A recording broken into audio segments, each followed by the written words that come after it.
In this module, we are going to outline your character's arc of change and start to pinpoint a few pivotal moments in the plot of your memoir. So let's dig a little bit deeper into your character and your plot by talking about the arc of change. In Memoir, we are watching the main character, that's you, go on some kind of a journey, some kind of a transformative experience where you are not the same person at the end of the memoir as you were at the beginning. You are going to grow and change through the story that you're about to tell. You're going to experience some kind of transformation. And the goal in writing your memoir is to bring the reader along for that journey. So, in this module, we're going to create a simplified version of your arc of change, and it's about planning the events you'll cover in your novel. This exercise is drawn from my memoir training with Author Accelerator and the work and writings of its founder and my mentor, Jenny Nash. So remember in the last lesson we talked about how you have a journey in a memoir and you have both an internal and an external journey. So the external journey is essentially the plot. It's the events that unfold that you experience through the story that you are telling. What happened when? The internal journey is the inner change or the self-development or growth that you go through in the course of that journey. So there's the external plot and the internal growth journey. And we need to keep both of these in mind when we're planning the memoir. So when we talk about the internal journey, that's how you make sense of what is happening. So it includes what you know at each point in the journey, what you want, what's getting in your way, and what you're learning, feeling, or experiencing in that moment. Now, of course, humans aren't always so good at understanding or having a perspective on the events that they are living through in that moment. And it can take time and distance for us to see clearly what was actually happening in a given situation and why. So, the closer you are in time to the story that you're telling, the less self awareness you may have. If you're talking about something that happened yesterday, you haven't yet had the time to process and reflect and come to a deeper understanding of what actually happened and how it impacted you. Self-awareness will grow over time. If you're writing 10 years later, you can see much more clearly what was really going on there or why you reacted the way that you did. Now, look, some of this self awareness you're only going to figure out through the process of writing, so don't overthink it at this stage. Writing is going to bring a clarity to the events that may not have been present at the time. You may not even realize it yet, but as you start to write about these pivotal moments, you'll start to develop that self awareness. It's memoir as a form of self discovery. So don't overthink this. Just be aware that there are two strands to the journey that you're revealing in your memoir: the external, what's happening, but then the internal journey, what it means, how you make sense of it. Okay, so let's look at that question of what it is that's getting in your way. So you'll come across obstacles in the course of your journey, and we read memoir in part to learn how others have overcome those challenges or obstacles. We want to be inspired. We want to know, how did they do it and why did it matter? So an obstacle is anything that prevents you from achieving your goal or having what you want. So it could be something internal, like your beliefs, your self-doubt, pride, jealousy, your culture, religion. And it could be external. It could be traffic that stopped you getting where you needed to be on that day in question. It could be the weather. It could be inflation, geography, where you live, laws, societal norms and policies, your relationship with your parents, anything that could be stopping you from getting where you need to go. So there's those internal things, our beliefs and our perceptions about things, and external obstacles as well, things that we encounter in the outside world. So the reader wants to know, how did he or she overcome that obstacle and why did it matter? They're invested in your journey. They want to see you succeed. They also know you ended up writing the book, so you must be still alive. But they want to know how you got there, how you got through that thing, how you got over that obstacle. Then the other thing that we look at is pivotal choices. So along the way, you're going to face forks in the road, points at which you had to make a choice. Things could have gone this way or that. So the reader wants to know about these choices. What was at stake? How did you find a way forward? And why did it matter? Okay, so now that we understand all of that we have the internal and external journey, that you're going to face obstacles along the way and pivotal choices, and that the reader wants to be taken along on the journey and to understand what you were facing, how you overcame it, why you made the decisions that you did, and why it mattered. We're going to look at your arc of change. So the arc of the change is the basics of forming your plot, your outline of what's going to happen in the book. So we're going to start by just picking out 5 key scenes that are going to form the spine, if you like, of your arc of change. So first we have the opening scene. We have 3 scenes in the middle where you're faced with this obstacle or a choice. And then we have the closing scene. So the goal here is to get this basic sense of the arc of change. We're not trying to get everything out or include all of the scenes. And when we talk about scenes, we are talking about moments. So any one chapter could include many scenes. So we're just trying to pinpoint 5 scenes, 5 things that happened. So keep it small. So the other thing we want to do with your arc of change is to close the loop. So we're closing that loop of transformation. You've started in point A, you've ended in point B, and there's a sense that the journey is complete. So the opening and the closing scenes are your bookends to the journey, where you started, where you ended up, and that inner transformation is complete. You're a different person. So there should be a link between the first scene and the ending scene, something that makes it feel like there's a connection between the two. And there's a sense of closure to the story, to the problem, the challenge, the struggle that you are facing, the journey that you've gone on. Okay, so let's look at the opening scene. So in a novel, you might hear us talk about the inciting incident, that moment where everything kicked off and you knew that nothing was going to be the same again. You embarked on this path. So in your memoir, there's going to be a moment that kicks off the story that you are telling. Okay, so if we want some examples, let's talk about the salt path, which we've looked at in previous lessons. This is the story of the couple that lost everything and set out to walk the Southwest Coast Path, I think it's called, in England. Now, the opening scene, the bookend of the journey, if you like, is that scene where they're under the stairs hiding from the bailiffs who've come to claim the keys to the house. And they have this utter realization that they've lost everything. And while she's hiding under the stairs, she finds the book about the South Coast Path and decides that's what they'll do. Okay. Now, if you recall, there's actually a little prologue in that book where it's a flash forward where the husband is running on the beach and he seems well and everything's okay. Now, my sense as to why they included that as a little prologue was to show the reader that he's going to be all right. There is hope. Things are going to get better before they plunge into this utter despair. So that's a particular device chosen in this book.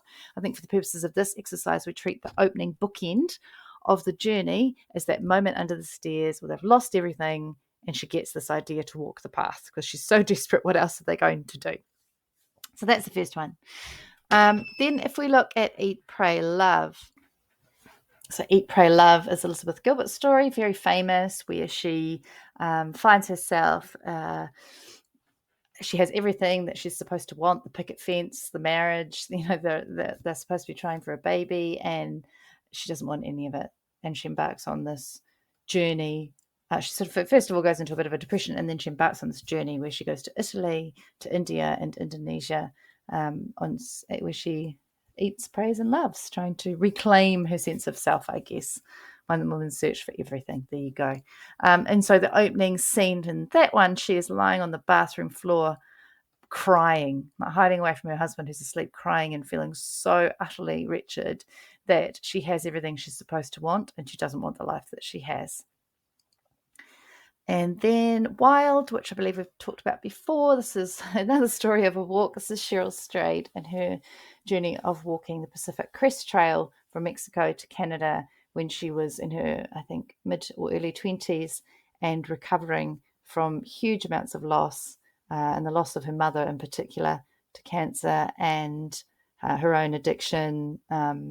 She'd gone off, I guess you'd say she'd, quote marks, gone off the rails, unquote marks, in the wake of the loss of her mother, and her life had spiraled downhill. She'd left her marriage, she'd got into bad relationships, she'd tried heroin, she'd done all sorts of things that were reckless, and Wild is her attempt to just rebuild her life, really. Again, she has nothing left to lose, so she goes out to walk this trail. And so the opening scene in Wild, she's alone on the trail. Her feet are absolutely killing her. She takes off her shoes and she drops a boot over the cliff. And it's the stark moment that shows where she is. She's out on the trail. She is utterly alone, and now she's in a desperate situation because how the heck is she going to carry on without a boot? And so that's a really interesting one. They start that in the middle of the story, and then it flashes back to a lot of the backstory as to how she ended up on the trail. But I guess if you think of the journey that she's telling as the trail itself, the opening scene is the bookend that of that particular portion of the journey. So she starts with the loss of the boot, not the beginning of the trail, mind, but the loss of the boot. And then we go backwards. We tell a bit more of how she ended up where she was, and eventually we reclaim the moment of the boot again and we carry on. So that's some examples of the opening scene. So your task now is to jot down some ideas for your opening scene. You can have a few different ideas. The way you start it is going to create a different angle into the story, right? So you can come up with a few different options.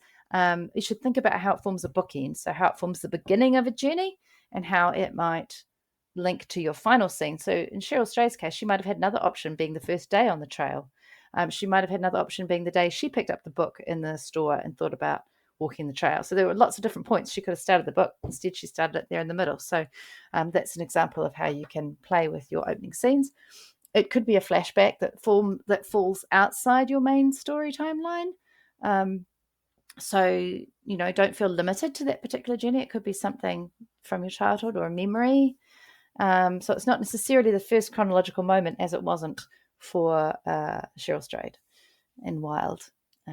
So pause this video now and just jot down some ideas for an opening scene. You can come back to this, but just start thinking about where you could start your journey. What's an appropriate bookend to the journey? Okay, and come back and press play when you're ready.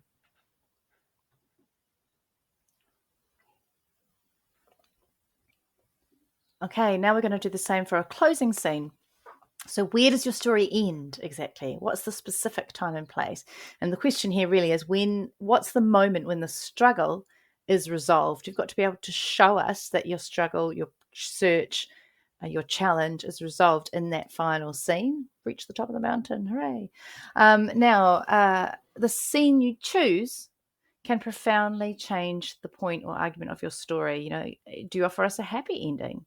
Do you offer us a new beginning? End the story at the scene that best proves your argument or your point. So if your argument is about finding freedom, then end the story at a point where you've found that freedom. Okay. Now, these will be spoiler alerts if you haven't read these books. I highly recommend that you do. They're all on my list of great memoirs. It's a long time since I've read Eat, Pray, Love. But they're great reads. Wild in particular is one I've read many times over, so that's probably my favourite of the three there. But I encourage you to read Memoir as you go through this program so that you can get some other ideas.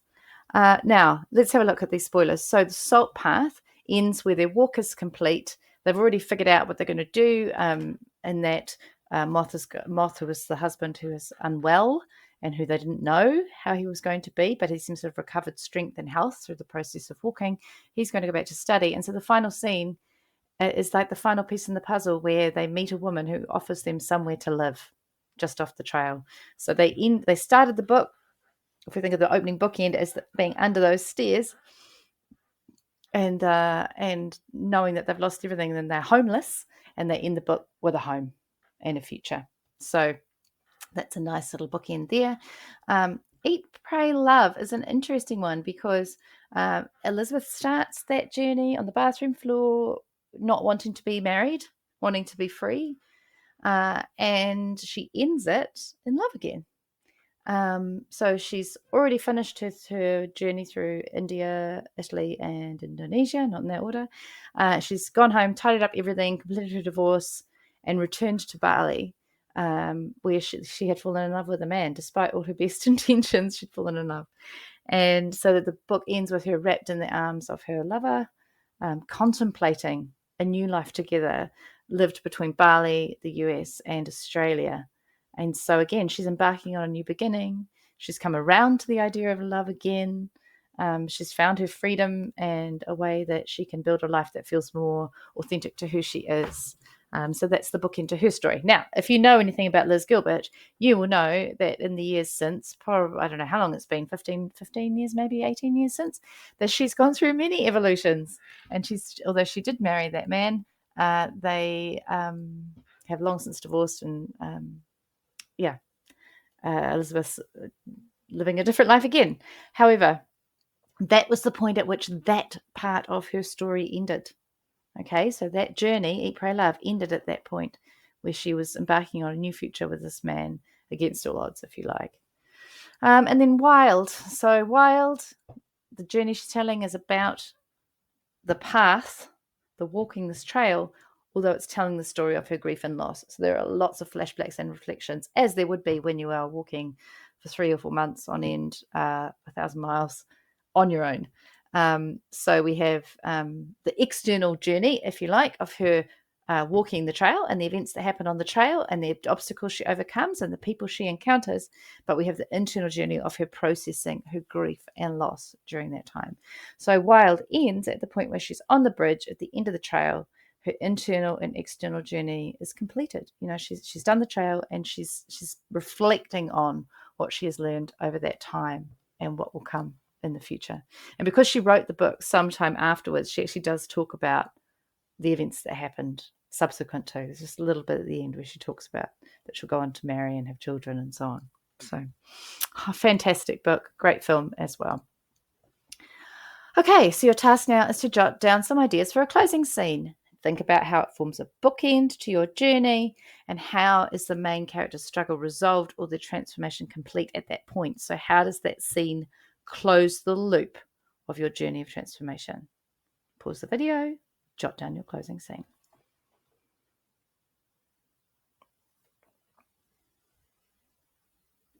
Okay, and then we're going to come to the middle scene. So now I want you to brainstorm at least 3 key moments in the middle where obstacles threaten to get in your way or you faced a pivotal choice.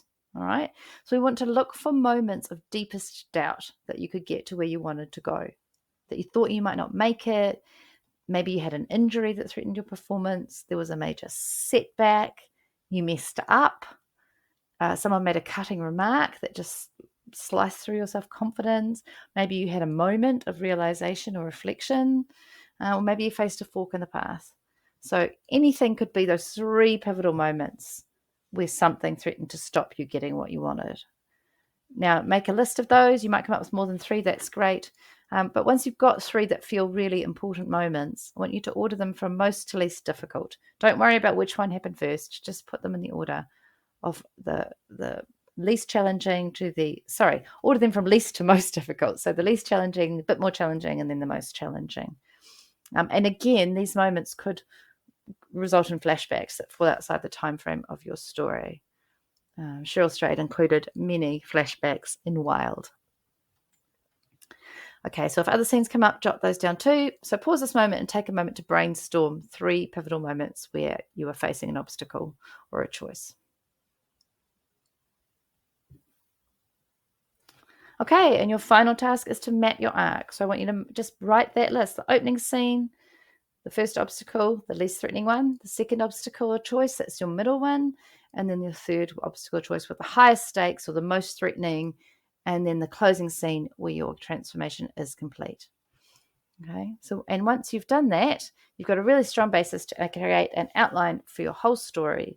And that's important because even though you lived through this, your goal is to write a memoir that other people can connect with, that they can find and see the meaning in your story and it moves them, right? And it's really, really easy when you're writing something you lived through to lose track of what it is that you're actually trying to say, your argument or your point, okay? So that's why we do this process of mapping an outline for your story so that we can start to see the deeper meaning in it and share that with your reader. But that is for another lesson. So go to it and start to map your arc of change. All right, bye-bye.